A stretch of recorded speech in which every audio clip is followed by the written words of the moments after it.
If you're someone like me who spent most of their life driving in the US and Canada, you're used to a certain type of road sign. Road signs and traffic signs are really key for drivers, pedestrians, cyclists to all have a shared understanding of the rules of the road and how to use this shared space in a safe manner. But after living here in the Netherlands for almost 5 years now, driving around the Netherlands, other European countries, and even countries outside of Europe, I've started to pay a little bit more attention to road signs, and they're very different outside of the US and Canada. And I think it's really key to cover these differences, why these differences exist, and what are some of the key road signs that you need to know if you're going to be driving in the Netherlands, in Europe, or any other country that uses these different style of road signs. And I want to kind of compare and contrast some of the key road signs from the US and Canada versus those that we find in Europe. So let's jump into it.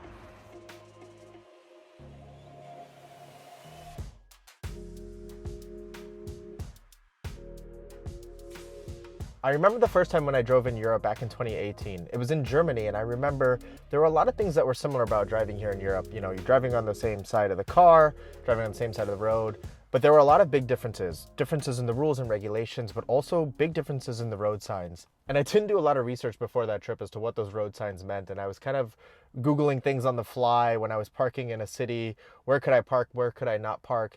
It was really confusing, I remember. Not just the language differences, but the signs themselves. Now, after living here for some time, I've gotten used to these signs, I've learned what they are, and I think it's something that's really key for North American drivers to know if they ever do plan to come to drive here in Europe or any other country that uses this style of road signs. So there's a couple great videos on YouTube about this topic. I'll link to them in the description below, but one is from Half as Interesting and one is from Road Guy Rob. So it also helped me really kind of understand this topic, and having lived in this now and kind of lived both in North America and in Europe now, I really wanted to kind of take my own perspective on this topic and cover some of the key ones that I found to be really important to understand as you come here, especially someone coming from the US or Canada where you may not have ever seen these types of signs before. You see, much of the world uses what's called the Geneva Convention on road signs. So as I am now editing this video, I realized that I misspoke multiple times in this video.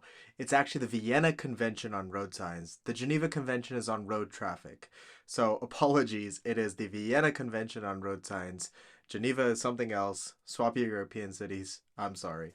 I'll link to the Wikipedia article about it. You can read all about it, but they basically use signs that look like this. So speed limits look like this in both miles per hour and kilometers per hour, a number in a red circle. No parking signs and no stopping signs kind of look like this, generally speaking. And there's a lot of these standardized signs that countries that adopt Vienna Convention on road signs tend to use. The United States, however, has its own standard, MUTCD. And that's why road signs in the US look different. Some other countries around the world use a mix of both the US MUTCD standard and the Vienna standard.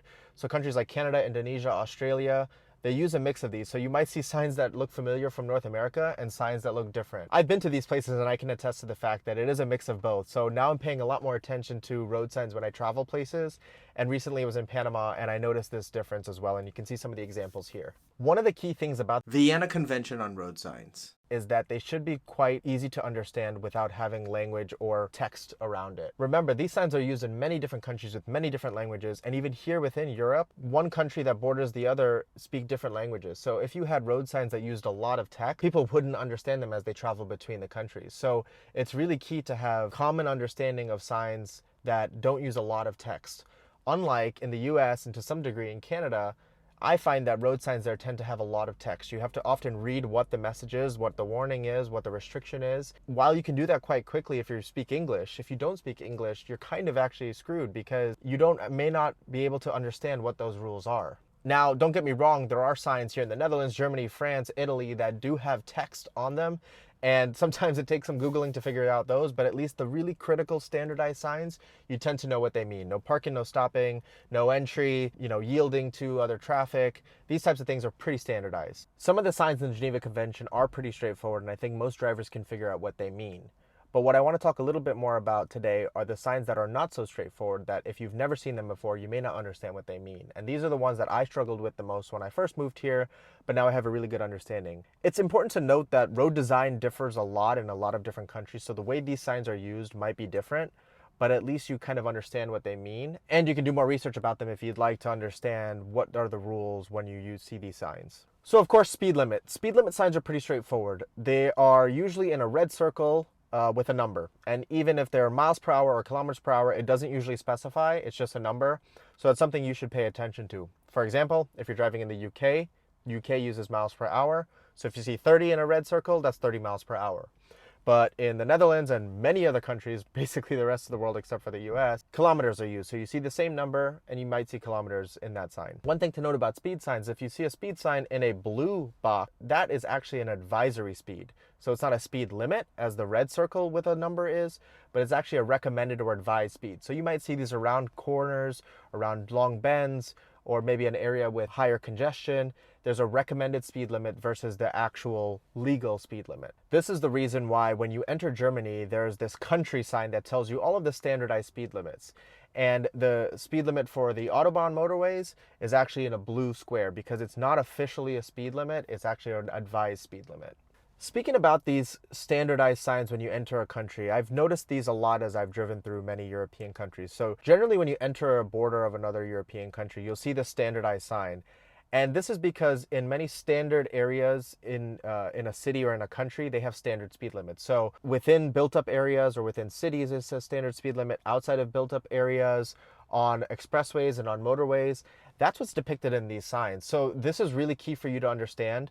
Most places tend to have pretty similar speed limits. So within built-up areas, it's either 50 or 30 kilometers per hour. Outside of built-up areas, it's either 80 or 90 kilometers per hour, maybe sometimes 100. And then motorways tend to vary. Some countries have 120, 130 kilometers per hour as the motorway speed limits. So these signs are also important to note because as you drive through these areas, you may not see speed signs, but you need to know that you're in a built-up area or you're outside of a built-up area.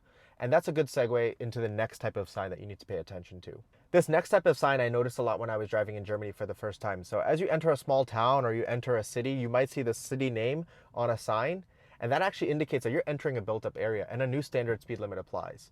But then there's also these signs that have the city name crossed out of it. And that means you're leaving the built-up area, and now the speed limits outside of built-up areas generally applies. Sometimes you might see that sign with the crossed-out city and another speed limit telling you what that speed limit now is in this country road, but it's not always the case. So pay attention to when you enter a built-up area and when you leave a built-up area. Those are some standardized speed limits that apply. This is another good segue into another type of sign that you might see, and is the one that I'm wearing right now. Different countries have different designs around this. You can see some examples here, but this basically means end of restrictions of prior road signs. So for example, if you're driving through a construction zone, it might have a construction zone speed sign, might have other restrictions around lanes, but as you leave that area, you'll see a sign that looks like this, which basically means end of those restrictions. In the US or Canada, you might see like end of construction zone, but in this case, it's a standardized sign. Now in Germany on the Autobahn, this means end of all previous restrictions if there was a speed limit or speed restriction. And that's why this sign means, hey, you can go as fast as you want. But in other countries, that's not necessarily the case. It means end of those prior restrictions. So if you were driving through a road that is normally 50 kilometers per hour, maybe there was a construction zone for 30 kilometers per hour, you might see a sign like this, or the speed limit crossed out, and that means the end of that restriction. It's important to note that you see this theme of like a sign and then the same sign with a cross through it, which basically means the end of that restriction. So pay attention to that. You'll see that a lot with speed signs, with priority signs, which I'm going to come to in a minute, or with any other sort of restriction. You might see that cross through. That tells you you're leaving a zone or end of a certain restriction. So pay attention to those signs with the crossed out logo. Yield signs are pretty straightforward and familiar. So the red triangle upside down. But what's important to note is the opposite of the yield sign, which is the priority sign. So you might see the yield sign and you might see those yield triangles, or sometimes called shark teeth, on the road.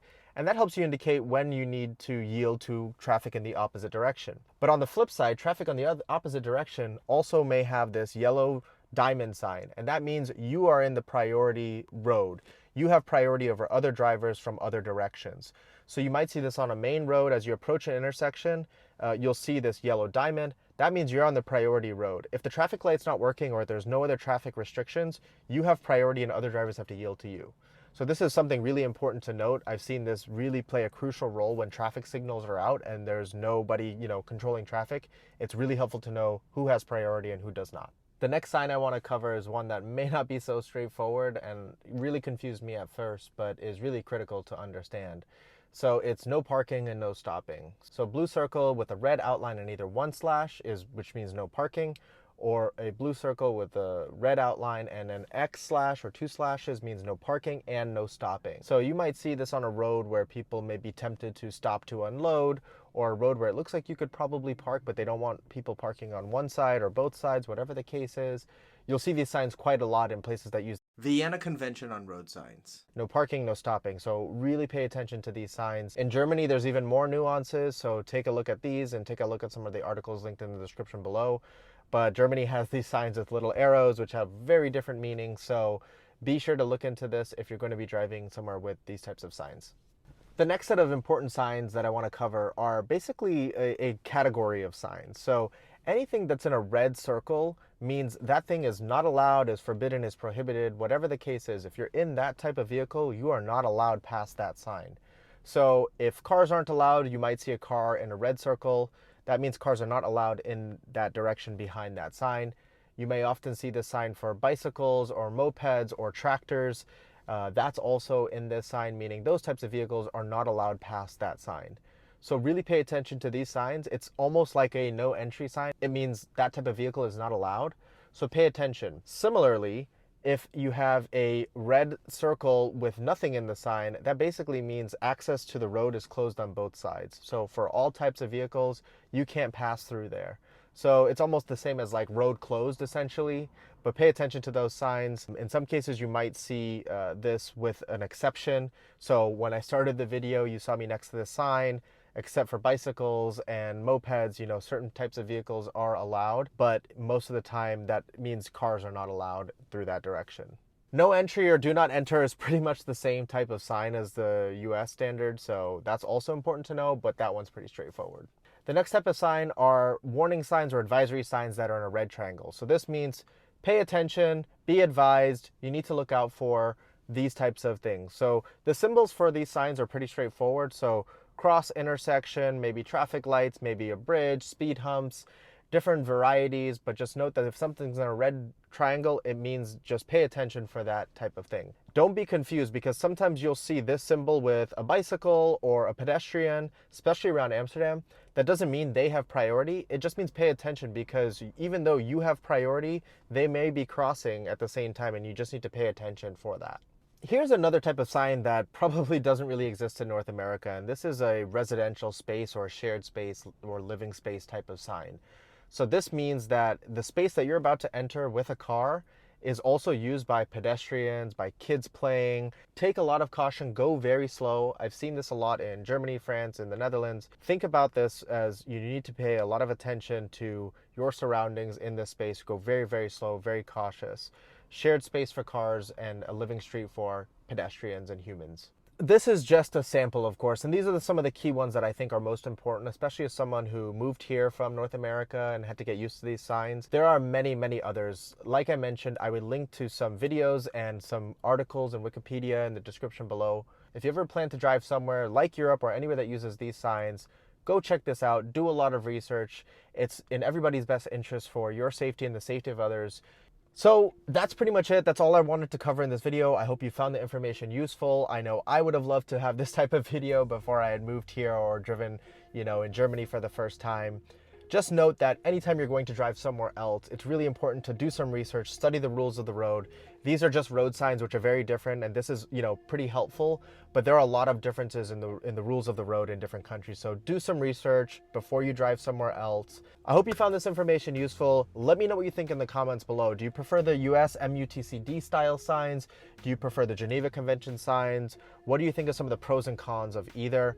Really curious to get your thoughts on that. Until the next time, thanks so much for watching.